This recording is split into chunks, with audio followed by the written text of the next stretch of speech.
पूरा राजयोग लेकर चले आए हैं। लगातार 2 बार से मुख्यमंत्री है। जब राजनीति पहली बार आया 2009 में, तो पहली बार जीतते ही उनको उप मुख्यमंत्री की कुर्सी मिल गई। आप समझ सकते हैं, जब तब से मुकम्मल तरीके से किसी की किस्मत में राजयोग होता है तो हेमंत सोरेन की किस्मत में है।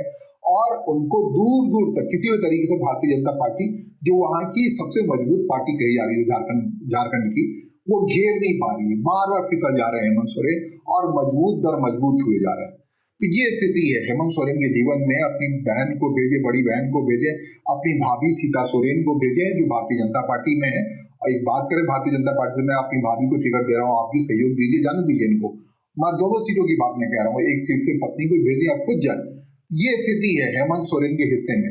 हाँ, तोड़ जोड़ गुना भाग की लोग बात कर रहे हैं, बार बार कह रहे हैं, लोग कह रहे हैं निर्दलीय उम्मीदवार के तौर पर एक बार फिर से अंबानी ग्रुप के जो परिमल नाथवानी है, 2 बार से वहां से राज्यसभा सदस्य रहे हैं, उनको लाने की बात हो रही है। भारतीय जनता पार्टी एक डमी कैंडिडेट के तौर पर उनको लाएगी और निर्दलीय चुनाव जितवा देगी और एक स्थिति बन जाएगी। ये इसकी भी खूब चर्चा है। ये एक संभावित कारण हो सकता है कि अब तक मैदान में घोषित तौर पर कोई भी नहीं आया इन दोनों सीटों के लिए। और एक सीट तो कह दे हेमंत सोरेन के नैतिक तौर पे, मर्यादित तौर पे उनके हक का है, क्योंकि उनके पिता दिवंगत गुरुजी शिबू सोरेन के निधन से खाली हुआ है। अगस्त में चले गए तो एक सीट उन्हीं के निधन से खाली हुआ पड़ा है पूरे 6 साल के लिए। हेमंत सोरेन जाना चाहे, कल्पना सोरेन जाना चाहे, अंजलि सोरेन जाना चाहे, या फिर उनके छोटे भाई की पत्नी है हेमलता सोरेन, वो जाना चाहे, बसंत सोरेन जो दुमका से विधायक हैं, उनको भी परिवार में अगर कोई ऐसा सिचुएशन वाली स्थिति है, कोई मौका देने वाली बात, छोटे भाई की पत्नी को भेज दे। जैसे उनकी पत्नी राजनीति में आई हुई है कल्पना सोरेन, वैसे ही छोटे भाई को दे मौका, वो खुद विधायक, उनकी पत्नी राज्यसभा जाए। इस बात की चर्चा है और दोनों सीटें हेमंत सोरेन के पास ही। आपको बता दें विधायकों की संख्या, जहां 28 प्रथम वरीयता का वोट पाकर ही पहली सीट में कोई जीत सकता है, दूसरी सीट के लिए भी यही 28 प्रथम वरीयता की सीट चाहिए। झारखंड मुक्ति मोर्चा के खुद 34 विधायक है। अगर पहले अपने उम्मीदवार को 28 वरीयता वाली वोट दे देते हैं तो रेस्ट ऑफ द 6 वोट पड़ता है, बचता है, उसको बाकी दलों में दे सकते, बाकी जहां भी जो भी कैंडिडेट चाहे। जो कुछ भी होगा हेमंत सोरेन के राय को उसमें नजरअंदाज नहीं किया जा सकता। अब रही बात, ये तो हेमंत सोरेन के खेमे की बात कह रहा हूं, लेकिन अकलाहट, कुसवाहट ज्यादा भारतीय जनता पार्टी के खेमे में, जिसके सिर्फ गिन करके 21 विधायक है विधानसभा के अंदर।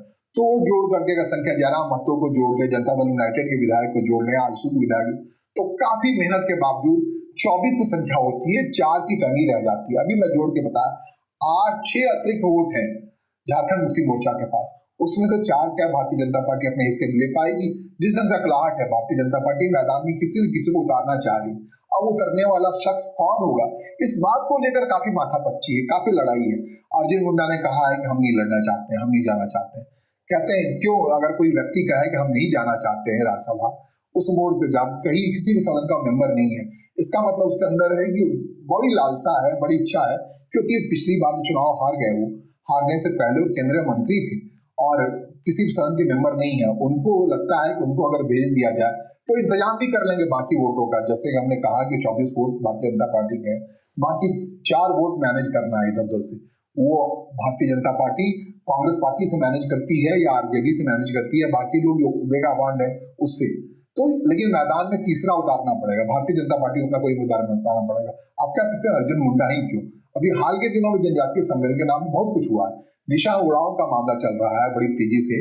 वो रामेश्वर उरांव की बेटी हैं जो कांग्रेस के बड़े नेता थे, वो अपने हिसाब से सरना सनातन की लड़ाई लड़ रही हैं, भारतीय जनता पार्टी के एजेंडे को पूरा कर रही हैं।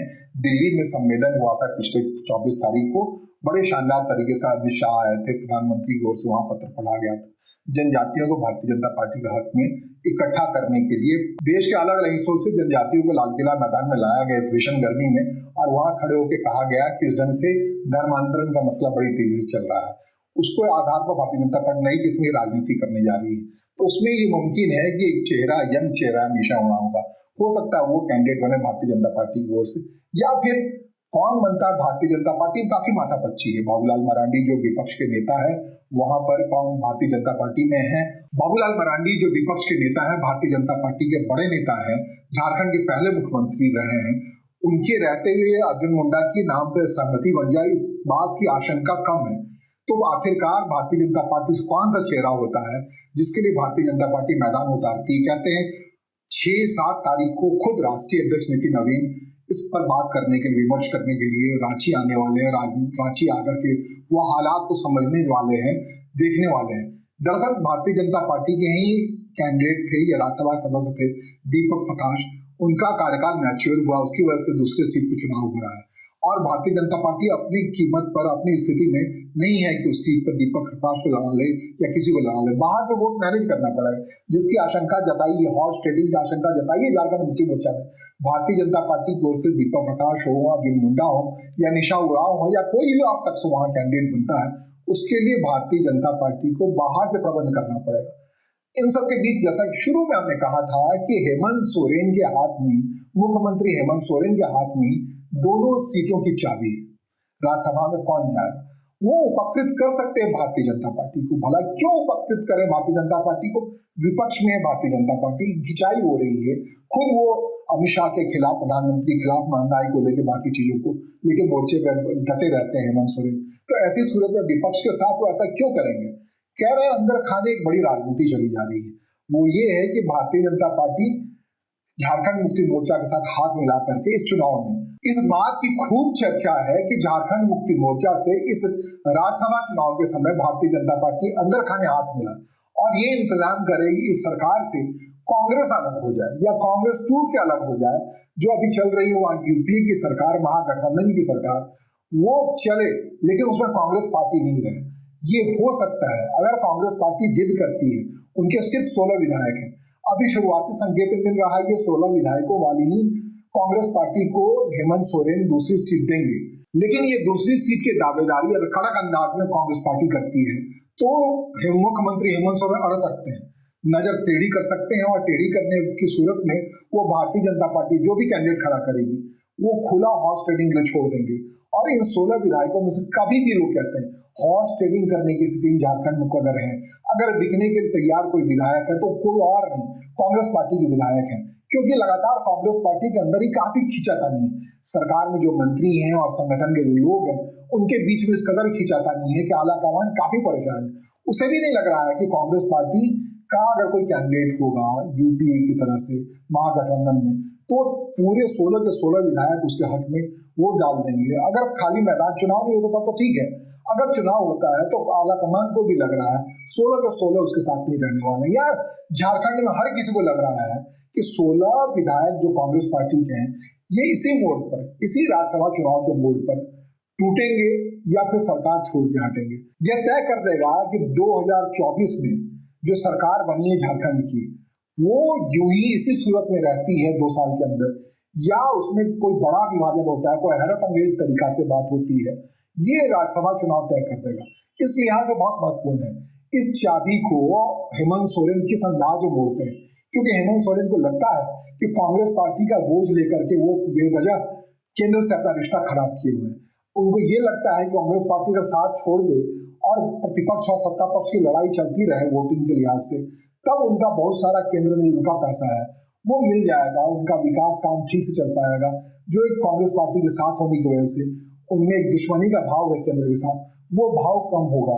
तो फिलहाल ये देखना बहुत महत्वपूर्ण है कि एक झारखंड मुक्ति मोर्चा का उम्मीदवार कौन होता है, दूसरी उसकी जीत तो सुनिश्चित है, वो हेमंत सोरेन खुद होते हैं, उनकी पत्नी कल्पना सोरेन होती है उम्मीदवार, अंजलि सोरेन बहन होती है या सीता सोरेन होती है भारतीय जनता पार्टी की ओर से उम्मीदवार जिसको समर्थन देंगे हेमंत सोरेन। क्या होता है दूसरी सीट के लिए ये बड़ा इंपॉर्टेंट है। दूसरी सीट में क्या कांग्रेस पार्टी के लोग ही जीत करके लड़ लेते हैं और अपने विनाश का कारण ढूंढ लेते हैं।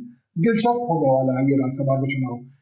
फिलहाल सबकी नजर टिकी पड़ी है भारतीय जनता पार्टी के राष्ट्रीय अध्यक्ष नितिन नवीन के 6 और 7 तारीख को संभावित झारखंड दौरे को लेकर के। उसमें बहुत कुछ तय हो जाएगा कि कोई निर्दलीय आएगा, कोई धन्ना सेठ आएगा दूसरी सीट पर चुनाव लड़ने के लिए, या भारतीय जनता पार्टी के ही किसी नेता को वहां उतार करके इस अग्नि परीक्षा में हेमंत सोरेन की सरकार को झोंका जाएगा। आखिरकार क्या होता है वो हम भी देखेंगे, आप भी देखिए और अपनी राय कमेंट बॉक्स में लिख करके मुझे जरूर अवगत कराइए ताकि आने वाले दिनों में आपको और बेहतर से बेहतर तरीके से बता पाऊं, झारखंड की इस राजनीति के सूत्र को, उलझे सूत्र को, गुत्थी को सुलझा पाऊं।